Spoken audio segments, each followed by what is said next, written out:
여러분 안녕하십니까? 문해력으로 성경 읽기. 오늘은 창세기 16장을 보겠습니다. 먼저 1절을 읽어보겠습니다.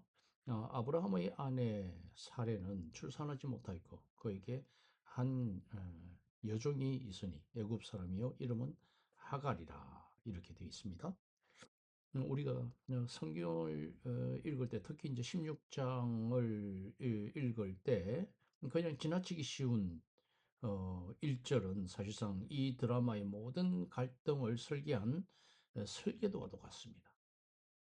음, 세계적인 권위의 WBC 주석은 이 1절을 상황적 절이라고 부릅니다. 어, Circumstantial clause, 상황적 절.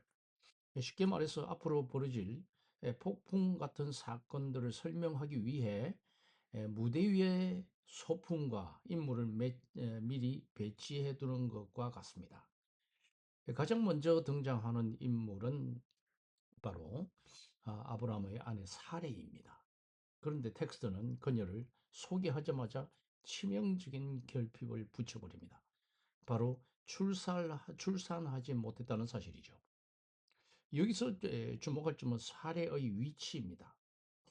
이 16장에서 사례는 단순히 주인공의 아내가 아니라 모든 사건을 이끌어가는 주동자로 등장하고 있습니다. 16장에서. 앞선 15장에서 하나님은 분명 내 몸에서 날 자가 내 상속자가 되리라 약속하셨습니다.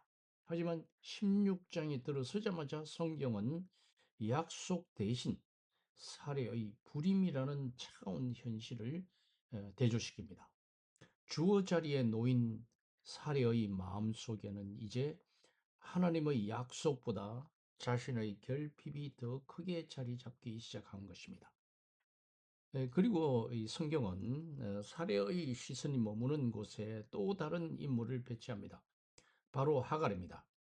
성경은 친절하게도 그녀를 애굽 여종임을 명시합니다. 이 짧은 수식어는 독자들에게 한 장면을 떠올리게 합니다. 과거 아브라함 부부가 기근을 피해 애굽에 내려갔을 때 사례를 누이라 속이고 얻었던 수많은 소유물 중 하나였다는 사실 말이죠. 즉 하갈은 인간적인 두려움과 실수로 얻은 결과물입니다. 이 성경은 지금 애굽이라는 단어를 통해서 앞으로 벌어질 갈등이 인간적인 대안에서 시작될 것임을 강력하게 암시하고 있는 것입니다. 정리해 보면 하나님은 미래의 약속을 주셨지만 사례는 당장 눈앞에 있는 애굽 여종이라는 인간적인 대안을 선택해서 전면에 배치하고 있습니다. 약속을 기다리는 대신 대안을 선택한 이 결정이 어떤 파국을 가져올까? 놀랍게도 사례의 제안은 창세기 3장의 타락 사건과 놀랍도록 닮아 있습니다. 2절, 3절을 제가 읽어보겠습니다. 사례가 아브라함에게 이르되 여호와께서 내 출산을 허락하지 아니하셨으니 원하건대 내 여종에게 들어가라. 내가 혹 그로 말미암아 자녀를 얻을까 하노라 하매 아브라함이 사례의 말을 들으니라. 아브라함의 아내 사례가 그 여종 애굽 사람 하갈을 데려다가 그 남편 아브라함에게 첩으로 준 때는 아브라함이 가나안 땅에 거주한 지 10년 후였더라. 우리는 조금 전 사례의 불임과 애굽 여종 하갈이라는 인물 배치를 살펴봤습니다. 사례는 입을 엽니다. 여호와께서 내 출산을 막으셨으니 원하건대 내 여종에게 들어가라. 이 많은 주석가들이 이 당시 고대 근동의 대리모 관습을 설명하면서 이 장면을 정당화하고는 합니다. 하지만 WBC 주석은 다른 것을 가르칩니다. 바로 창세기 3장 에덴의 타락 사건입니다. 본문은 지금 독자들에게 이 장면이 어디서 본 적은 없나 하고 묻고 있습니다. 그것을 우리가 문해력으로 한번 추적을 해 보겠습니다. 16장 2절 끝을 보십시오. 아브라함이 사례의 말을 들으니라. 별것 아닌 문장 같지만 이 히브리어 원문 구조는 리슈모아 베콜입니다. 리슈모아 베콜. 이 독특한 표현이 정확히 똑같이 쓰인 곳이 있습니다. 바로 하나님이 선악과를 먹은 아담에게 하신 말씀입니다. 내가 내 아내의 말을 듣고 3장 17절이죠. 성경에서 누구의 목소리를 듣는다는 것은 단순히 고막을 울리는 소리를 들었다는 뜻이 아닙니다. 그의 건의에 순복하고 그를 따르기로 결정했다는 태도를 의미합니다. 아브라함은 지금 하나님의 약속이 아닌 아내 사례의 목소리에 압도당하고 있습니다. 텍스트는 아브라함의 이 들음을 아담의 실수와 겹쳐 보이게 만들고 있습니다. 결정적인 증거가 3절에 나옵니다. 사례가 하가를 취하여, 여기서 취한다는 것은 take죠, 영어로. 데려가다 하는 거죠. 그 남편 아브라함에게 시바지 아내로 주었다, 첩으로 주었다 하는 것인데, 여기서 취하다라는 라카와 주다라는 나탄이라는 동사의 배열을 한번 보십시오. 창세기 3장 6절로 가보면 하와가 열매를 취하여 먹고 자기와 함께 있는 남편에게 주매 그가 먹은지라, 이렇게 되어 있습니다. 놀랍도록 동사의 종류와 순서가 완벽하게 일치하고 있습니다. 여자가 상황을 판단을 하고 이것은 이제 시각적인 주도권입니다. 그것이 첫 번째고, 두 번째는 대상을 취하여서, 대상은 에덴 동산에서는 선악과 열매였지만은 여기서는 지금 하갈입니다. 하갈을 취하여 스스로 취했다는 거죠. 세 번째 단계에서 그것을 남편에게 건네고, 네 번째 단계에서 남편은 그것을 수동적으로 받아먹는 구조입니다. 성경은 사례의 제안을 합리적인 가문의 대책이라고 말하지 않습니다. 오히려 에덴에서 일어났던 그 비극적인 타락의 문법을 그대로 빌려와서 이 사건을 묘사하고 있습니다. 사례가 하갈을 준 것은 단순한 배려나 간섭이 아니었습니다. 하나님의 시간표를 신뢰하지 못한 채 자신이 마치 하나님인 것처럼 판단했다는 것은 취했다는 거죠. 취한 결과를 만들어내려는, 여기서 주다가 되는 겁니다. 취하고 주다가 됩니다. 신앙적 타락의 재현이었던 셈입니다. 아브라함 역시 아담처럼 묵인하고 동조함으로써 이 비극의 공범이 됩니다. 우리가 읽어야 할 행간이 있습니다. 성경을 문해력으로 읽는다는 것은 결국 이처럼 구절과 구절 사이에 연결고리를 찾는 일입니다. 사례와 아브라함은 선한 의도였다고 말할지 모릅니다. 하지만 텍스트는 그들의 문장을 통해서 이미 타락의 길로 들어섰음을 경고하고 있습니다. 이렇게 시작된 제2의 타락은 가족 안에서 어떤 지옥을 불러올까요? 4절에서 6절을 읽어보겠습니다. 다음 구절 4절 6절을 읽어보겠습니다. 아브라함이 하갈과 동침하였더니 하갈이 임신하매 그가 자신의 임신함을 알고 그의 여주인을 멸시한지라. 사레가 아브라함에게 이르되 내가 받는 모욕은 당신이 받아야 옳도다. 내가 나의 여종을 당신의 품에 두었거늘 그가 자신의 임신함을 알고 나를 멸시하니 당신과 나 사이에 여호와께서 판단하시기를 원하노라. 아브라함이 사레에게 이르되 당신의 여종은 당신의 수중에 있으니 당신의 눈에 좋을 대로 그에게 행하라 하며 사례가 하갈을 학대하였더니 하갈이 사례 앞에서 도망하였더라. 어, 여기서 그림을 보면 멸시, 폭력, 이 학대 이 세 단어로 어, 우리가 중심으로 볼 수 있겠는데요. 이 4절에서 6절에서 보여주는 것은 권력의 역전과 폭력의 언어와 무너진 평화를 보여주고 있습니다. 사례의 계획은 성공하였고 그 성공 때문에 남편과의 관계의 파국을 맞게 됩니다.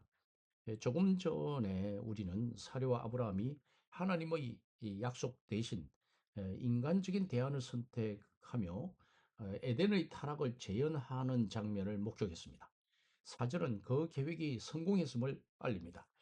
예, 아브라함이 하갈과 동침하였더니 하갈이 임신하매 사례의 뜻대로 되었습니다. 그런데 이상합니다. 성취의 기쁨이 있어야 할 이 자리에 성경은 곧바로 파멸의 징조를 기록합니다. 임신이라는 생물학적인 사건이 발생하자마자 주인과 종이라는 견고한 위계가 무너져 버린 것이죠. 오늘 우리는 그 파멸을 묘사하는 세 가지 무서운 단어를 집중해서 보겠습니다. 첫 번째는 멸시라는 단어입니다. 16장 4절 하반절에 그가 자신의 임신함을 알고 그의 여주인을 멸시한지라. 하갈은 자신이 임신한 것을 알자마자 여주인 사례를 멸시하기 시작하였습니다. 여기서 멸시하다로 번역된 히브리어는 하갈이 사례를 가볍게 여기기 시작했다는 의미를 담고 있습니다. WBC는 이 대목이 단순히 하갈의 개인적인 오만을 말하는 것이 아니라고 지적합니다. 당시 고대 건동 사회에서 임신은 여성이 얻을 수 있는 최고의 지위였습니다. 반면 불임은 신의 저주로 여겨졌습니다. 성경 속에서 하갈은 이제 사례를 보며 생각하는 겁니다. 아들은 내가 가졌는데 누가 진짜 주인인가? 성경은 이 멸시라는 단어를 통해 사회적 위계와 질서가 송두리째 흔들리고 있음을 보여줍니다. 사례가 세운 계획이 사례 본인의 권위를 갉아먹기 시작한 아이러니한 순간이 온 것입니다.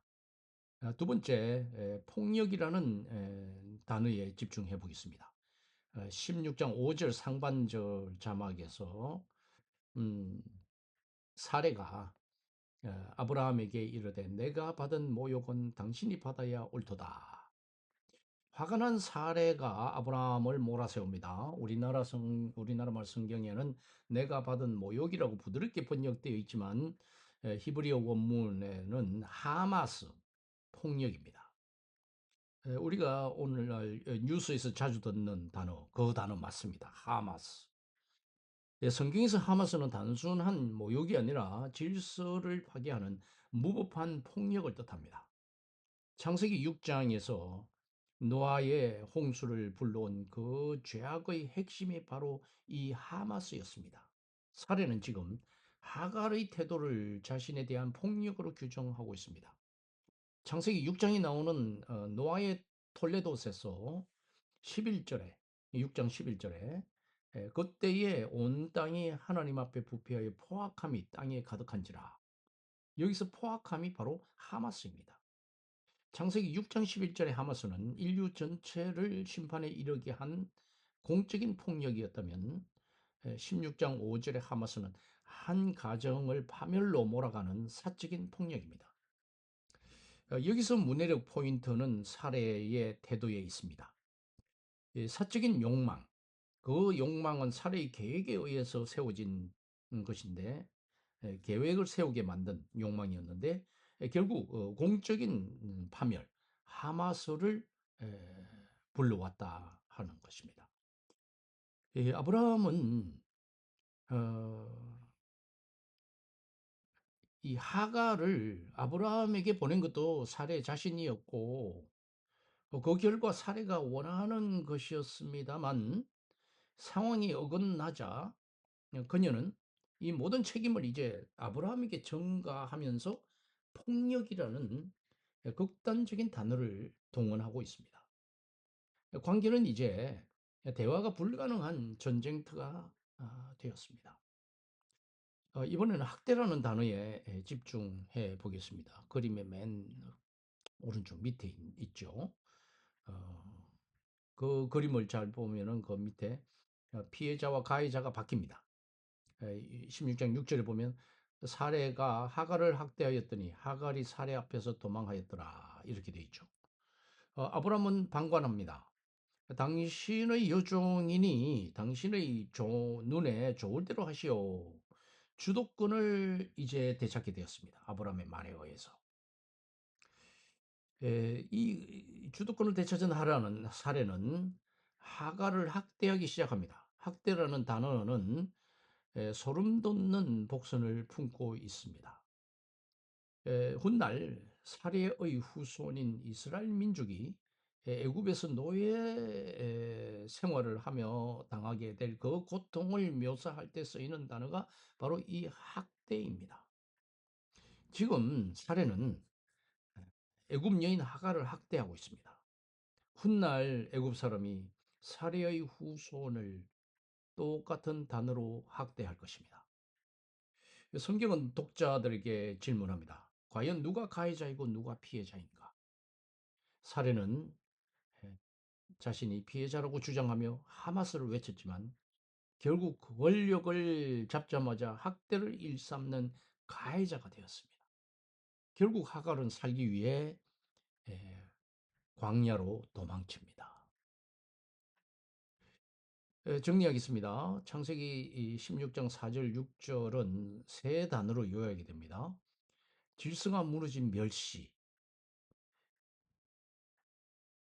책임을 전가하는 폭력, 잔인한 학대.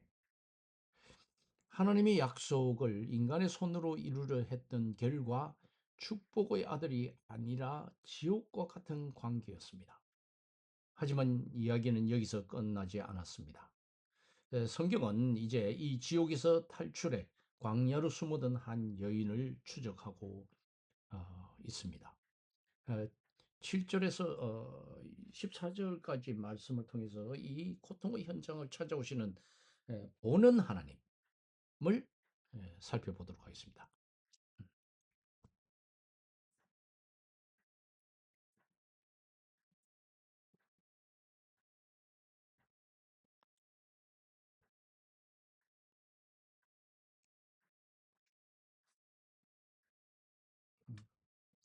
에, 위로 다시 올리는 게 안 되네요.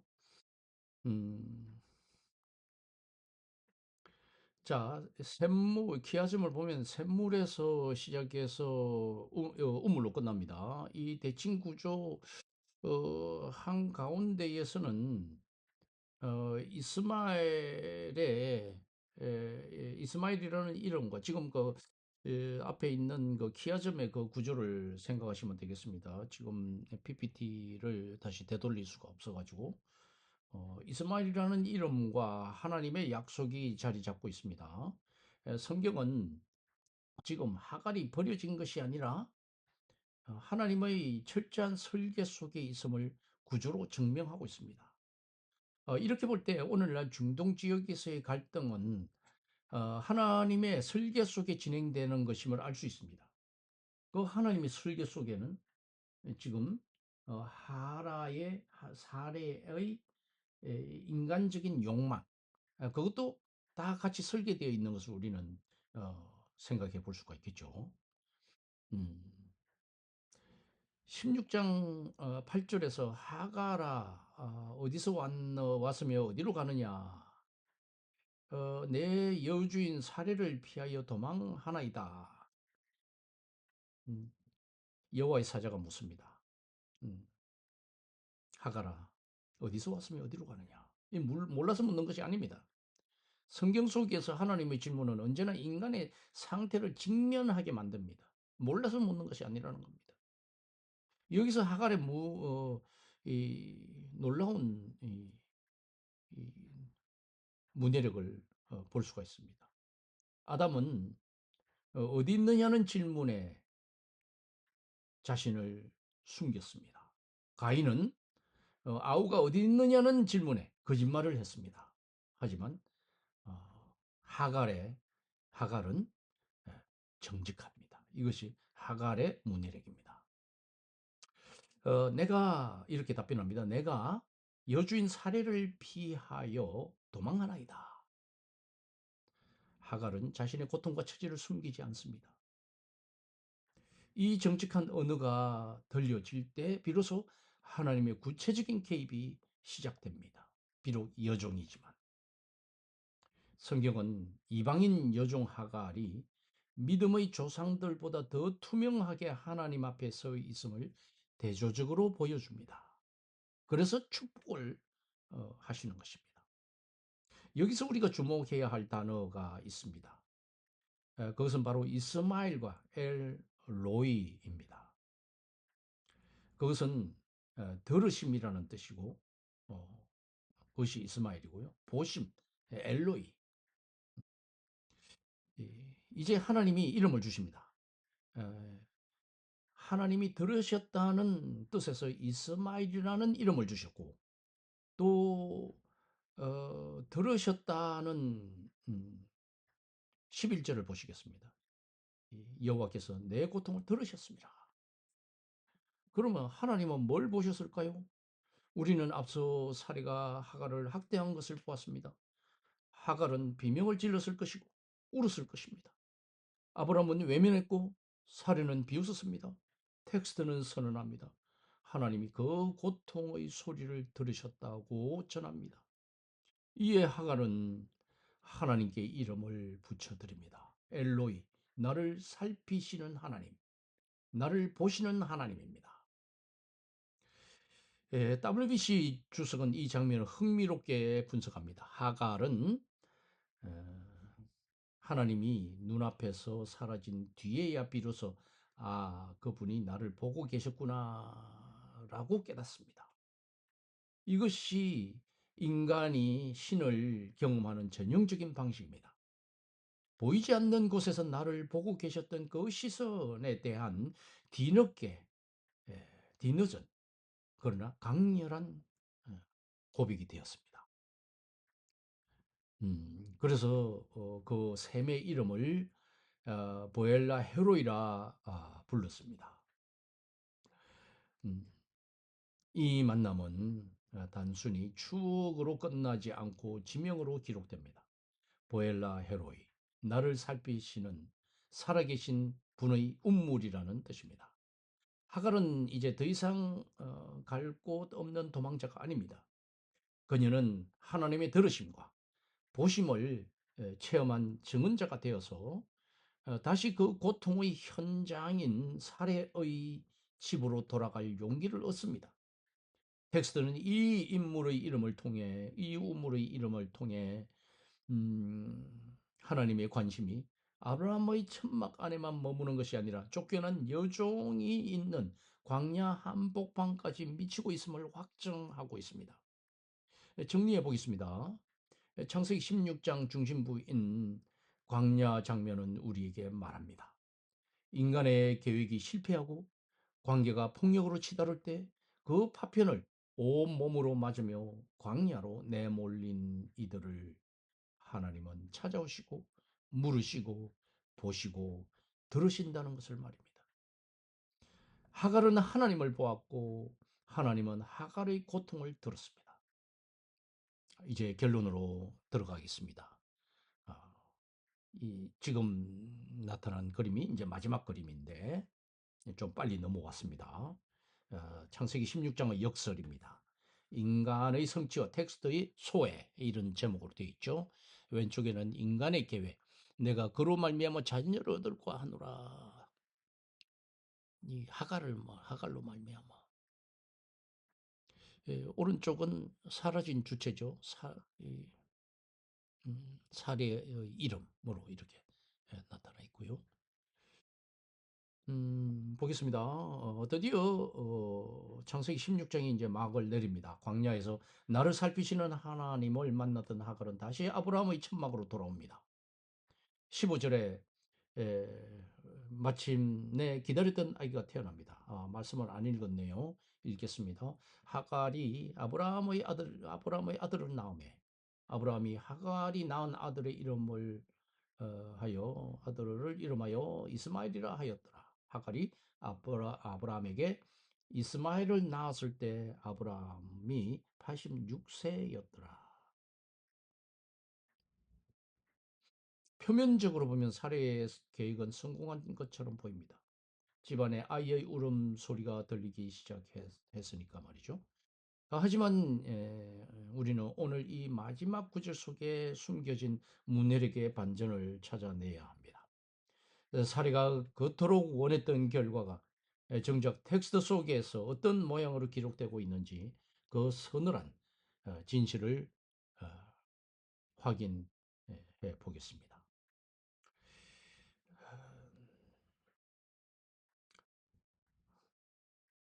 16절이 시작하는 1절과 16절은 서로 수미상관 관계에 있습니다. 1절에 사례는 출산하지 못하였고 이렇게 되어 있다면 16절은 하갈이 어, 이스마엘을 낳았을 때 이렇게 대조를 이루고 있습니다. WBC는 16장의 마지막이 1절의 도입부와 맞물리는 수미상관 구조를 이룬다고 설명합니다. 1절에서 사례의 부림으로 시작된 이야기는 16절에서 하갈의 출산과 아브라함의 나이 기록으로 끝을 맺는 것입니다. 문법적으로 보면 완벽한 마무리입니다. 하지만 이 구조 안에는 우리는 한 인물이 사라진 것을 발견합니다. 바로 이 모든 일을 계획하고 주도했던 사례입니다. 16장은 사례의 의지로 시작되었지만 정작 결과의 기록인 마지막 구절들에서 사례의 이름은 깨끗이 지워지고 있습니다. 이 아들은 누구의 아들인가? 지금 사례가 소외되고 있습니다. 2절을 기억하십니까? 사례는 하갈을 아브라함에게 보내며 이렇게 말했습니다. 내가 그로 말미암아 자녀를 얻을까 하노라. 왼쪽 그림이죠. 사례에게서는 하갈을 도구로 써서 아이를 내 것으로 만들겠다는 것이었습니다. 그런데 15절의 기록은 무서울 정도로 냉정합니다. 하갈이 아브라함에게 아들을 낳았다고만 되어 있습니다. 사례를 위해서 혹은 사례의 무릎 위에서라는 표현은 한자도 나오지 않습니다. 그 아이는 하갈이 낳은 아들이지 아브라함의 아들이지 사례와는 무관한 아들이 된 것입니다.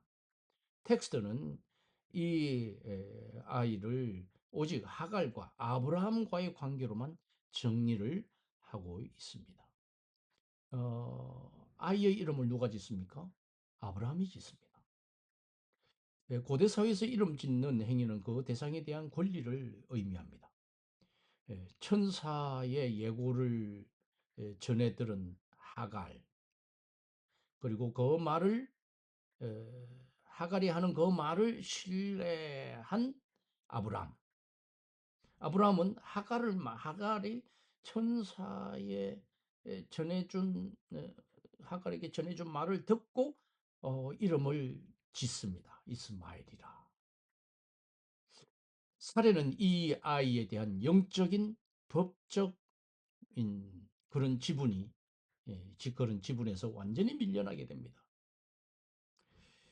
사례는 하나님의 약속을 돕기 위해 인간적인 수단을 동원했습니다. 결과적으로 아이를 얻었으니 성공한 것일까요? 성경은 아니라고 답하고 있습니다. 그녀의 계획은 가족의 해체, 폭력, 학대를 낳았고 결국 자신의 성취로부터 자신이 소외되는 비극을 초래했습니다. 텍스트는 비극만을 말하지 않습니다. 이 뒤틀린 관계의 틈새에서 고통받던 이방인 여종 하갈은 이스마엘이라는 이름을 통해 하나님이 자신의 신음을 듣고 계셨다는 영원한 증거를 얻었습니다. 인간의 실수는 깊었지만 그 고통을 살피시는 하나님의 시선은 더 깊어졌습니다. 창세기 16장은 우리에게 묻습니다. 당신은 당신의 결핍을 채우기 위해 누군가를 도구로 쓰고 있지는 않습니까? 혹은 당신의 광야에서 당신을 살피는 그 시선을 당신은 믿고 있습니까? 이런 질문을 우리는 할 수가 있습니다. 여기에서 우리는 신학적인 정답을 내리기 전에 텍스트가 보여주는 이 정직한 갈등의 초상을 가만히 응시해 볼 수 있습니다. 어, 읽어도 몰랐던 성경, 문해력으로 눈 떠지는 시간이었습니다. 다음 시간에는 창세기 17장을 들고 여러분들을 찾아뵙도록 하겠습니다. 감사합니다.